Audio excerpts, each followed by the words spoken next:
ሐዋርያው ጳውሎስ ሲናገር ለጠላቶቻችን አለ ለቀን ለአንድ ሰዓት እንኳን አልተገዛንም ይል አይደለም። ለቀናት ለዓመታት ለአንድ ሰዓት አንገዛም፣ ወደ ኋላ አንልም። አውሎ ንፋስ ይኖራል፣ ወጀብ ይኖራል፣ ማዕበል ይኖራል፣ ኃይለኛ መብረቅ ነጎድጓድ የቀላቀለ ዝናብ ይኖራል፣ ከታች ጭቃ ይሆናል፣ ከበባ ይኖራል።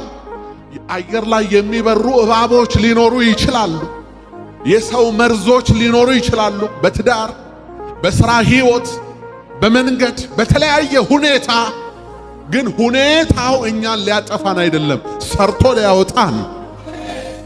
ወዳጆቼ እነዚህ የሚያምሩ ፎቶግራፎቻችሁ በፍሬም ቤቶቻችሁ ላይ የተሰቀሉት ፎቶዎች በምን አይነት ሁኔታ እንደታጠቡ አስተውሉ። ፊልም የሚታጠበው በጨለማ ክፍል ውስጥ ነው። ጥቂት ብርሃን ከነካው ፊልሙ ይቃጠላል። ይሄን ፎቶ አንሺዎች ታውቃላችሁ። ፊልሙ ጨለማ ውስጥ ነው የሚታጠበው። ትንሽ ብርሃን ከነካው እንደዛ ነው ይበላሻል።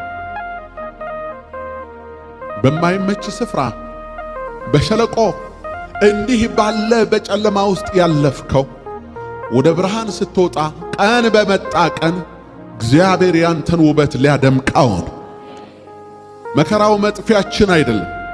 የተከበብንበት ሁኔታ መጨረሻ አይደለም። የክትክታው ዛፍ ፍጻሜ አይደለም። ኤልያስ ከዛ በኋላ ቀርሜሎስ ተራራ ላይ ወጣ።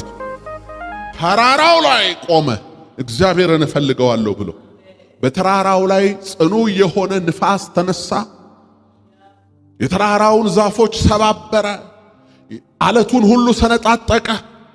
በአውሎ ንፋስ ውስጥ እግዚአብሔር የለም። እሳት ተነሳ፣ የዋሻውን አፍ በላ፣ ነደደ።